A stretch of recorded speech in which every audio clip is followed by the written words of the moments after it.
Budget का हलवा जो बना था वो ज्यादा किसको मिला?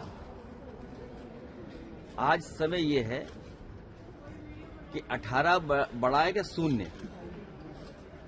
18 बड़ा है कि शून्य, और जो बजट का हलवा बनता है उसका शेयर ज्यादा किसको मिला है।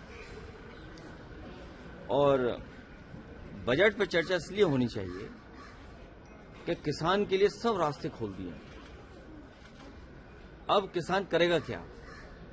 अगर अमेरिका की चीजें आएंगी, कुछ मात्रा में आए, ज्यादा आए।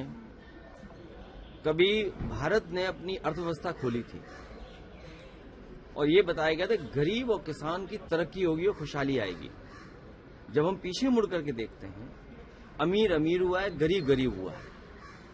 और जो बातें उस समय कही गई थी जब बाजार खोला जा रहा था, उससे ज्यादा अर्थव्यवस्था आज खोल दी हमारी।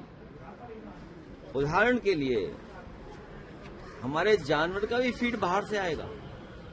फिर झांसी में बने हुए ग्रास और फॉडर रिसर्च इंस्टीट्यूट का क्या होगा, जिसका काम ही ये है कि हमारे जो जानवर हैं उनको खाना कैसा अच्छा मिले, फॉडर।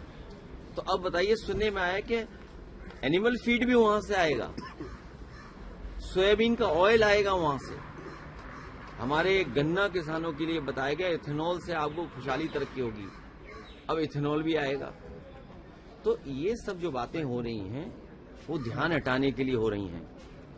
ये जहां सत्यमेव जयते लिखा है, यहां राष्ट्रपिता महात्मा गांधी जी का प्रतिमा थी।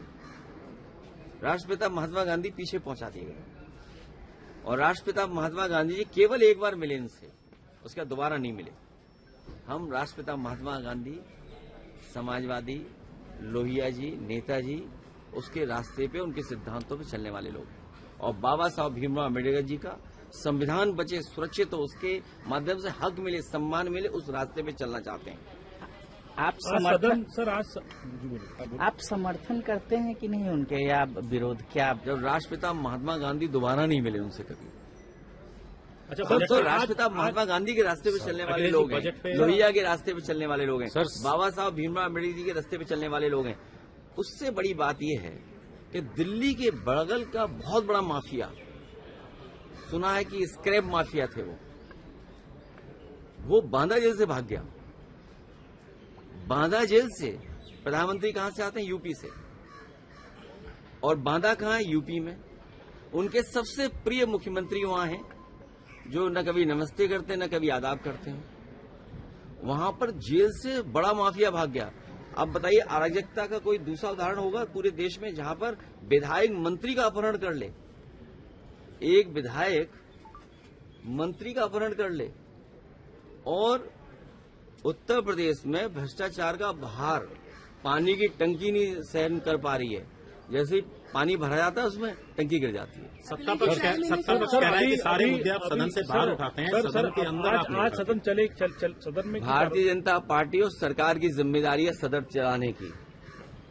2014 में भारत का क्षेत्रफल क्या था, ये क्या भारतीय जनता पार्टी बता पाएगी? और आज भारत का क्षेत्रफल क्या है? चीन के सवाल पे क्यों घबरा रहे हैं? चीन के सवाल पे इसलिए घबरा रहे हैं क्योंकि भारतीय जनता पार्टी की सरकार में चीन ने जमीनें छीनी हैं। इन्हीं के लोगों ने बाजार में मुनाफा कमाने के लिए चीन से सामान लाना शुरू कर दिया। अभी तक तो चीन से सामान आ रहा था, जो हमारी अर्थव्यवस्था का पूरा नीचे बैठा दिया, वो अमेरिका से भी आएगा। लेकिन सर, आज सदन में आप लोग आज सदन की कार्रवाई में हिस्सा लेंगे, चलेंगे? अभी और बैठक हो रही होगी, अभी बैठक में तय होगा। अखिलेश जी, पीएमओ ने लोकसभा सेक्रेटेरिएट को लिखा है कि पीएम केयर फंड और पीएम नेशनल रिलीफ फंड और नेशनल डिफेंस फंड एडमिसिबल नहीं। क्वेश्चन के लिए ऐसे बहुत सारे सवाल हैं, कई सवाल इन्होंने भी पूछे हैं, उसका भी कुछ ऐसा ही जवाब आया है।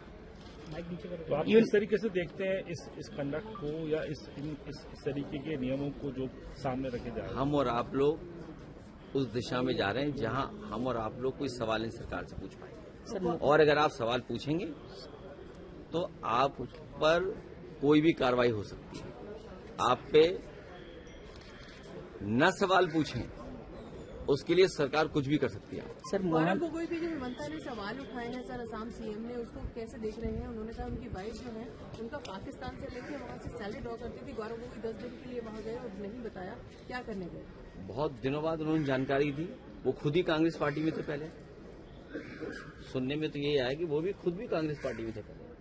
सर मोहन भागवत जी ने यूनिफॉर्म सिविल कोड को लेकर बात कही है अब कि उसको नहीं कंसेंसस हमारे यूपी में अराजकता है, एक विधायक मंत्री को अपहरण कर ले रहा है।